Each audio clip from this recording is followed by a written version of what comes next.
kerjakan dalam waktu yang bersamaan. Ada yang di sini pasti ibunya pasti ada, bukan cuma 2, 3. Misalnya dia masak sambil nyuci sambil gendong anak. Ada kan? Kalau saya bisa saya masak sambil nyuci kalau di Pontianak. Makanya kata teman saya, kalau kamu pergi ke Pontianak kayak ibuku anak 3. Karena nggak ada waktu untuk saya. Tanti aja ajak ketemu saya tidak bisa. Kalau di Pontianak. Jadi kalau mau ketemu di Pontianak saya itu harus malam dihubungi. Jadi siangnya kerjakan, bangun pagi-pagi kerjakan, lalu itu. Karena ajaran ibu saya itu jangan bangun tinggi hari. Misalnya jangan lewat dari jam 6 bangunnya. Itu ajaran ibu saya. Gak tahu ibu sekarang nggak ngajarkan itu nggak ke anaknya. Kalau ajaran ibu saya seperti itu. Jadi jangan saya sia-siakan. Jadi kalau pagi-pagi itu mama saya bangun, 5:30 kami dibangunkan. Kalau kakak saya lebih lagi, dia ibu juga. Kalau bangunkan anak nggak diteriakin. Luar biasa kakak ipar saya. Paling tua. Ininya dipukul. Nyaring kan kalau kakinya dipukul itu. Itu kakak ipar saya. Kalau bangunkan anaknya nggak pernah dia teriak-teriak. Bangun, nggak pernah dia teriak-teriak. Dipukulnya kakinya.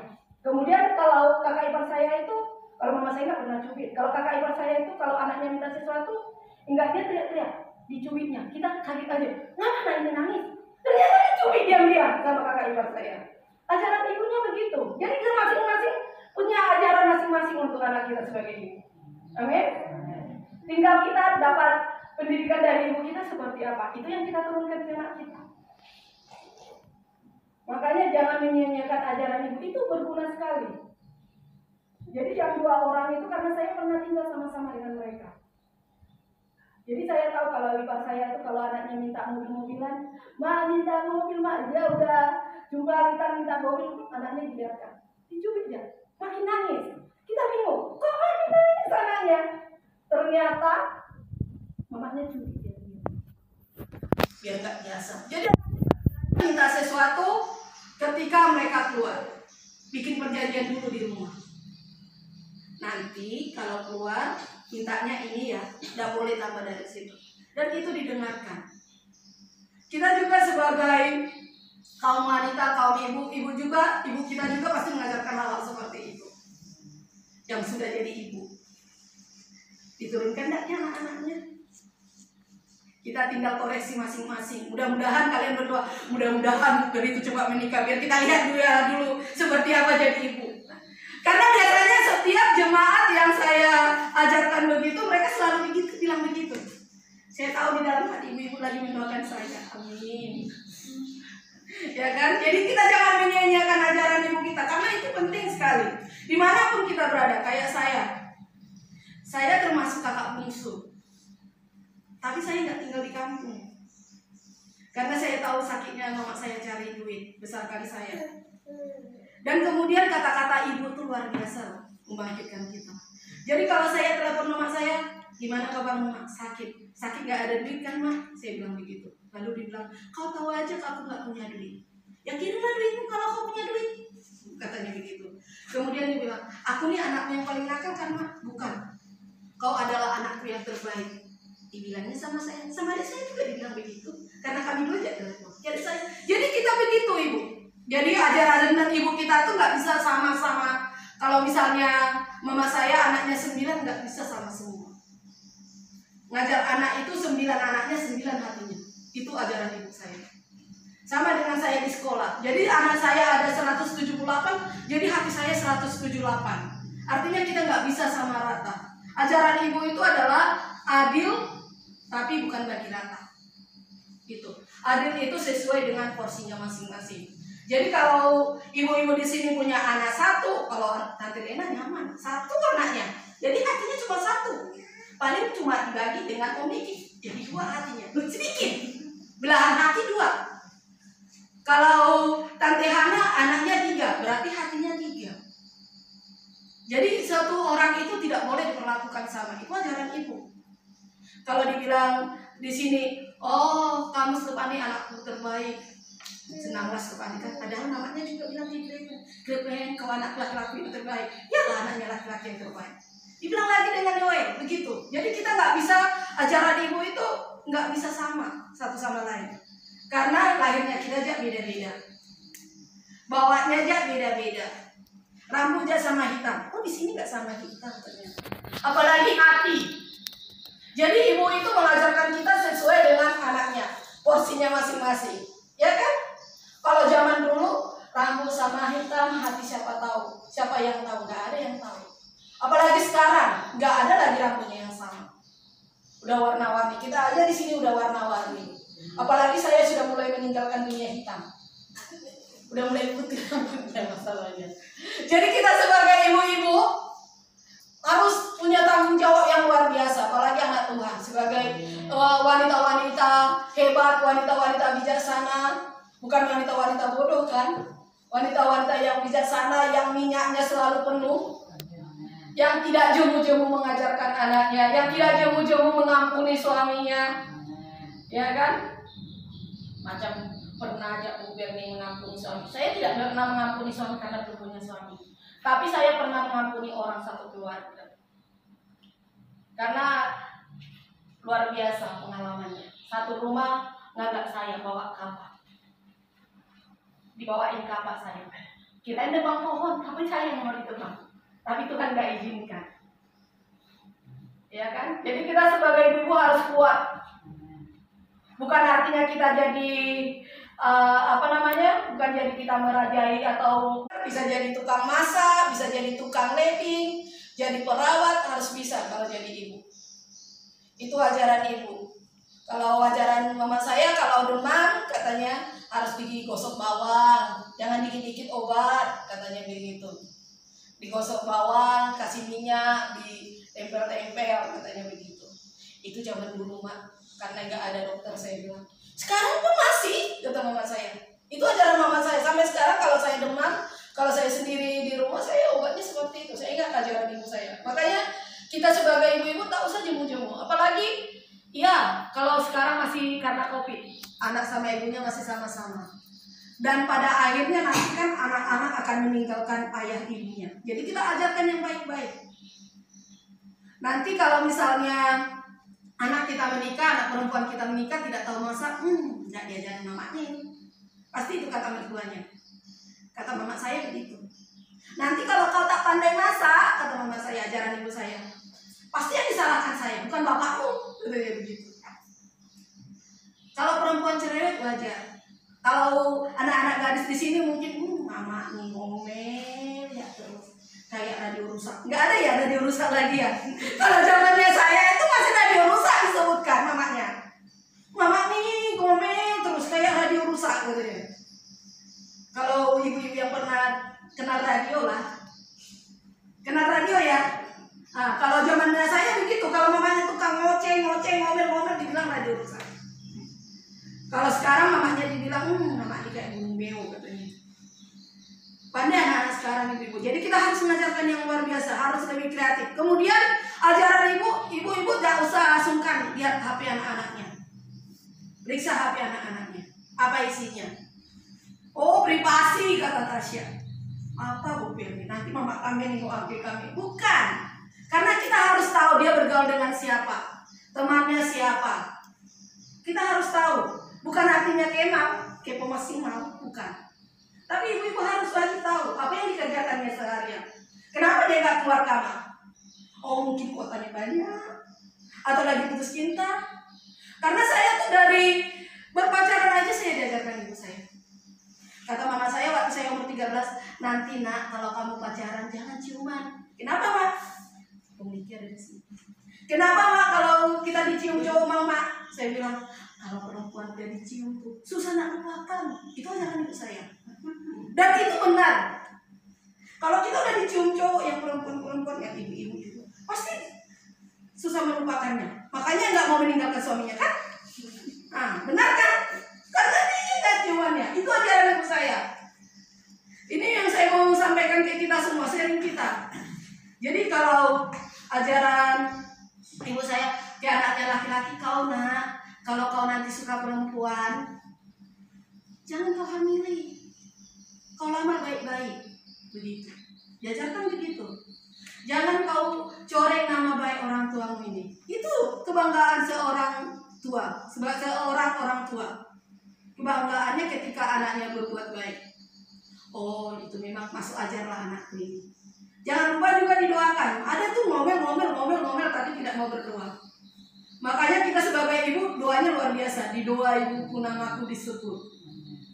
Makanya kalau mama saya itu bilang, aku sih udah tua katanya, cobalah kamu menikah. Emang mama pernah sebutkan nama saya di dalam doamu? Saya suka begitu. Lalu bilang, saya doakan semoga Tuhan berikanlah jodoh untuk anak perempuan saya. Anak perempuanmu kan 2, 1 janda 1 gadis. Saya gitu. Oh iya sih kerjanya itu lah, kata mama saya. Jadi ajaran ibu begitu. Ajaran ibu tuh kita ingat, pasti ingat. Jadi kita tak usah sia-siakan. Mungkin sekarang karena sama-sama dengan ibunya, belum kita rasa. Kalau saya yang jauh, sudah berapa puluh tahun jauh dari orang tua, saya ingat. Saya suka menanyakan bagaimana saya waktu di kandungan. Saya termasuk orang yang nakal di kandungan. Dan sampai sekarang juga nakal. Makanannya itu, jadi mama saya itu pernah dipulangkan karena bawa saya. Waktu mama saya mengandung saya, mama saya dipulangkan. Tahu kan dipulangkan ibu-ibu, bahasa sini apa? Kalau dipulangkan. Nggak ada bahasanya. Kalau orang Batak tuh dipulangkan tuh anaknya itu istrinya tuh disuruh pulang ke rumah mertuanya karena anak suaminya nggak tahan lagi mengajarnya karena banyak tingkahnya. Nah diajarkan. Ini mak mertua, putrimu saya kembalikan. Nanti kalau dia udah berubah saya ambil lagi. Karena saya tidak sanggup lagi. Itu kalau orang Batak, gentleman. Diajarkan sama saya. Lalu dibawa begitu. Setelah selesai mengidam baru balik mama saya. Karena permintaan mama saya itu aneh-aneh katanya. Tiap hari makan rendang. Dikira anaknya laki-laki. Makanya kayak saya kayak laki-laki. Ternyata perempuan. Jadi kalau ibu-ibu itu memang begitu. Ajarannya begitu. Jadi kalau kita itu jangan-jangan gak nanya. Bagaimana saya di kandungan. Gak ada yang nanya nih ibu-ibu. Temanku wanita. Wanita-wanita hebat pasti gak nanya. Jadi kita harus tahu ajaran ibu kita itu. Mama ini kemal, semua mau tahu ja. Serah kami lama, mama nih ribut ja, kami ja tak ribut, sibuk ya. Tapi kita sebagai ibu-ibu tak usah.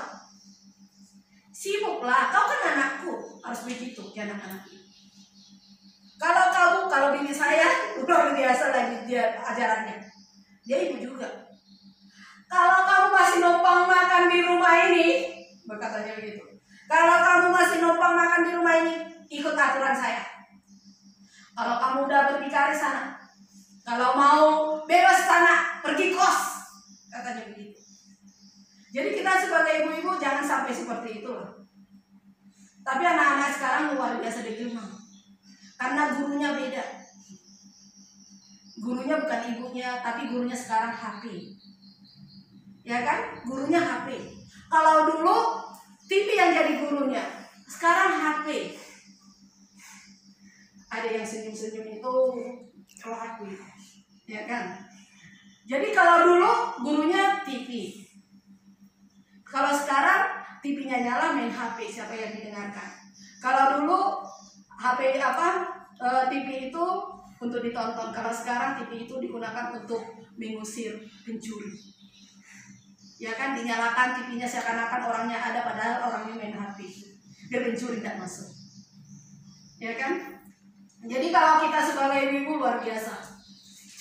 Saya selalu punya harapan kemarin mau bawakan ini, sebenarnya saya sanggup enggak Tuhan untuk bawakan firman ini ke kaum wanita di gereja. Ajaran ibu. Saya belum jadi ibu.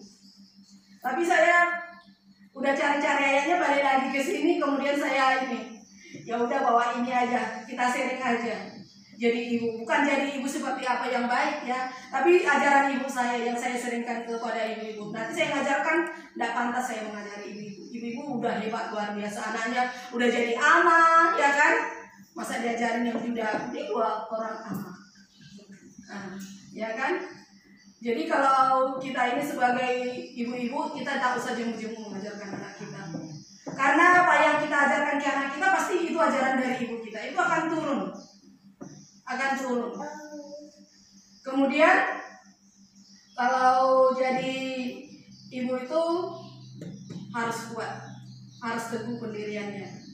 Memang sebagai ibu banyak tantangannya. Kalau udah capek, bawaannya marah, ya kan? Bawaannya marah, ya kan? Saya aja begitu. Yang belum punya suami, kalau saya pulang sekolah saya capek diganggu sama budak itu, saya marah. Kamu nggak tahu kan saya capek? Saya gituin. Padahal seharusnya kita kasih tahu, ini ibu saya nih tadi ngajar ini. Mamanya juga bilang gitu lah sama anaknya, lemah lembut. Tadi mama tuh cuci baju, cuci piring, cuci pinggan, cuci gelas, capek. Jadi kamu ayat 6 ayat 22 sampai 23. Tahu kan isinya apa? Galatia 6 ayat 22 sampai 23. Tahu kan ayatnya isinya apa? Tentang buah-buah roh. Harus ada kita lemah lembut, pengendalian diri. Kemarin saya begitu juga. Saya punya ponakan umur 3 tahun. Saya goreng kentang, udah jadi kentangnya, kami bikin soto. Lalu dihamburkan begini. Saya tuh udah naik tangan saya mau pukul dia. Langsung saya bilang, Tuhan ampuni saya. Tangan saya udah naik nih, mau pukul dia, mau pukul pantatnya dia tuh. Tapi saya udah naik nih. Langsung saya pukul kepala saya. Ya Tuhan, ajar aku untuk mengendalikan diri. Jadi ibu-ibu begitu. Ajarannya begitu. Kita harus berusaha mengendalikan diri kita. Kalau kita bisa mengendalikan diri kita, berarti yang ada sama kita adalah Roh Kudus. Kalau tidak bisa mengendalikan diri, namanya Roh Kudus. Ya kan, jadi sebagai ibu-ibu kita tuh diingat. Saya tuh kalau mengajar juga di sekolah saya ingat.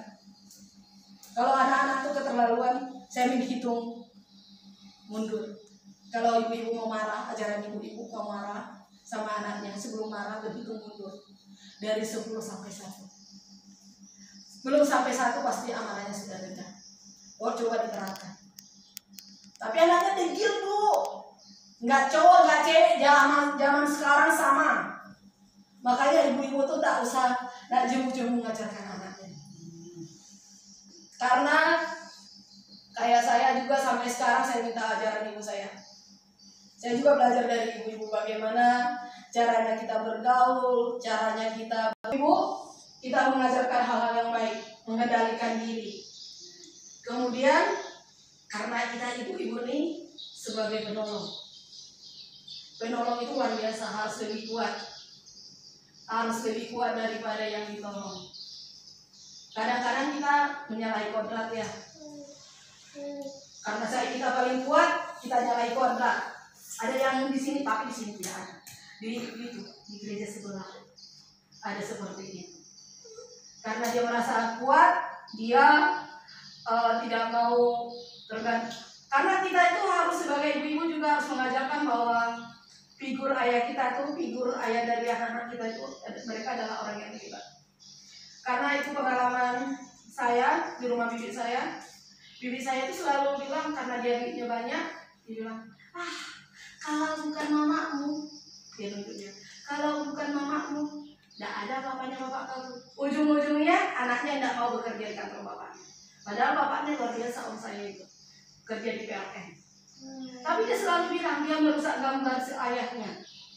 Kalau bukan mama, ibu-ibu begitu, mama saya juga begitu. Kalau bapak kau nih ngatur duit nih, nggak bisa bapak kau dulu. Benar nggak sih? Karena saya mendengar begitu.